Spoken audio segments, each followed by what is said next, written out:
Hi students, in our last two video we have discussed the nomenclature of haloalkane and haloarine, right? In the first video we have discussed the nomenclature of haloalkane regarding their IUPAC name as well as common name, and in the third video we have discussed the nomenclature of haloarine, right, and haloalkene also, isn't it?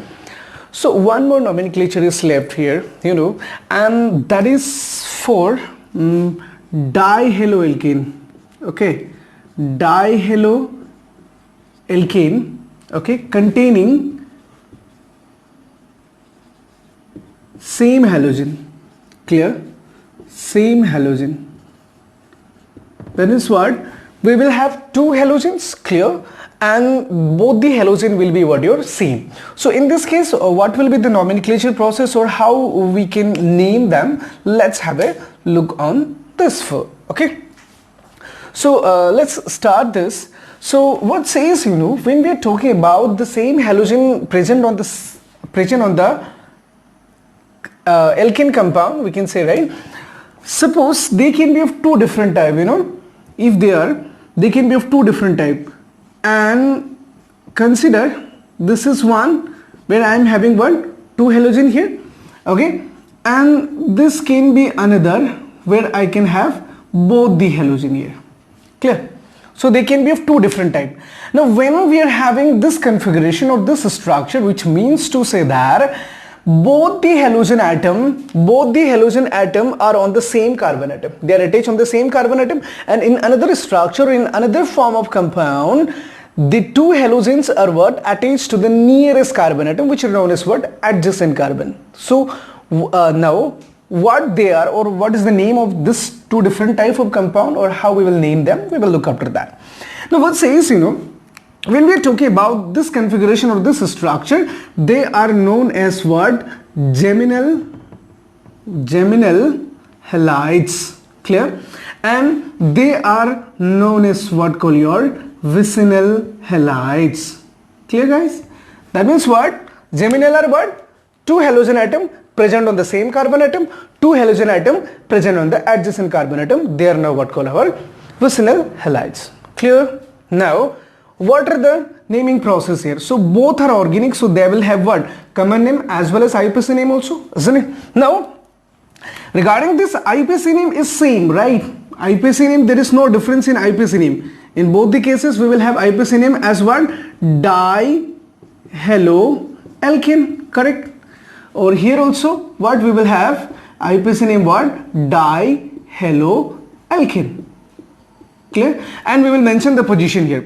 But in common name we are using two different terms here, okay? In common name we are using two different terms here, and the two different terms are, as in case of geminal halides, we are naming them as called alkylidin halides. Will be capital A, right? So it is known as alkylidin halides. So we have to put alkyl term with respect to the number of carbon atom, then idine will be added there, and whatever the halogen we have, we will write the name of that particular halogen there.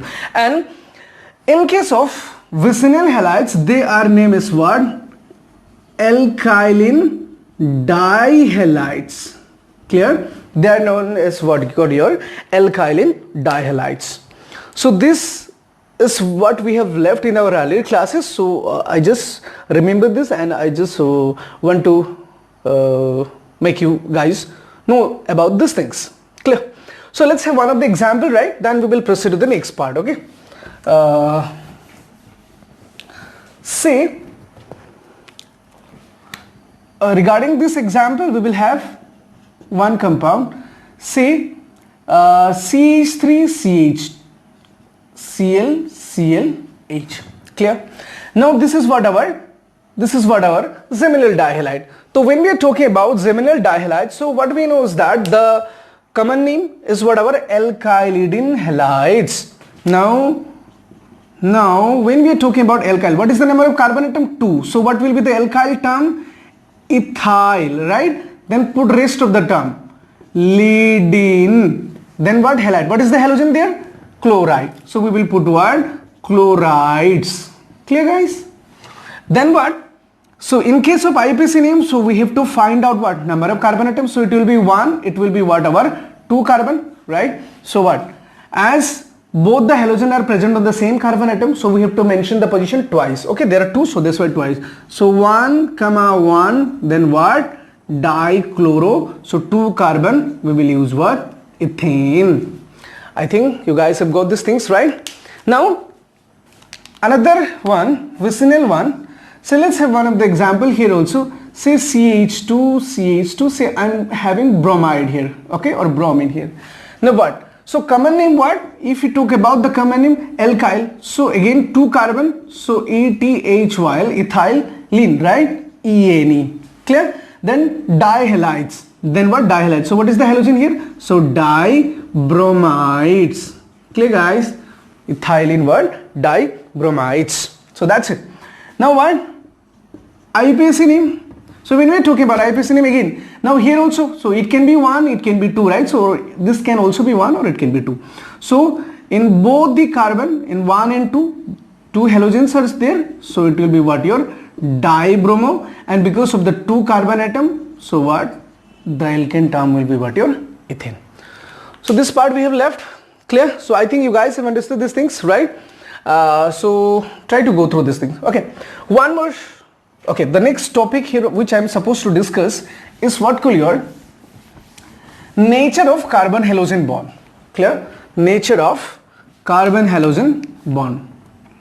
So this is another topic for our today's class. Nature of CX bond.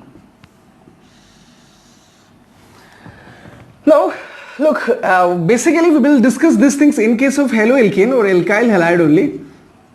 Okay. Now look, when we are talking about alkyl halide, what we have gone through is that the carbon will burn sp3 carbon, right? So single bonded will be there. Now halogen. Now what we know, as between halogen and the carbon atom, so they are having difference in electronegativity. I mean to say that this halogen atom is more electronegative than this carbon. So what happened then? So what we know, both the carbon and what call your halogen are sharing electron, right, to form the bond. So now what? Once this X becomes, halogen become more electronegative, so what it will do is it will pull the electron of what your carbon also in his side. So now what, this halogen will feel what, little bit excess of electrons, so it will what, partially what, negatively charged, and so due to the shiftment of the electron towards the halogen, so this will what, slightly positively charged. Clear? So now once positive and negative charge created in a bond, then this bond is what we are talking about, polar, right? We know these things. It is known as what, your polar. So now what we can say is that so in case of haloalkane, the carbon halogen bond is what, polar in nature, correct? And where what, carbon is partially positively charged and our halogen will partially negatively charged due to the difference in electronegative. Clear? Now if we talk about the halogens, if halogens are attached, then what happened, right? So what we know, top to bottom, some of the property I will discuss it. Top to bottom, what we know, the size increases, right? So as size increases means what? So the CF, isn't it? Many carbon fluorine, then carbon chlorine, then carbon bromine, then what? Carbon iodine. So we will have the difference in the bond length here, okay? We will have difference in the bond length, and what we will have? So if bond length increases, that means what? Bond dissociation energy will decrease, right? So we require less energy to break the bond. So so this are the some of the properties, so which is mentioned in the textbook. So I just thought that why not to explain these things, okay? So this is very simple. Okay, now but if we talk about, you know, haloarine, yes, haloarine, so it will be this, right? Now what you know, what we know, this will have what, lone pair of electron there, right? This halogen, whatever the halogen it will have. So what it can happen is that, you know, this electron can come in conjugation with this, so it will go through resonance. So whatever the length in the carbon halogen bond here, okay, in case of haloarine, it will be shorter than the carbon halogen bond in what call your haloalkane, because they are having what? Partial double bond character. So what we know? Bond order increasing means what? Bond distance is what? Decreasing.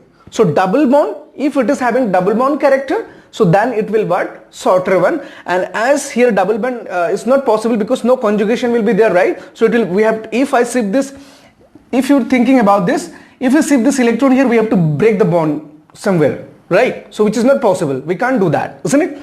So that's why in case of haloarine, the bond between carbon and halogen will be little bit shorter than your haloalkane.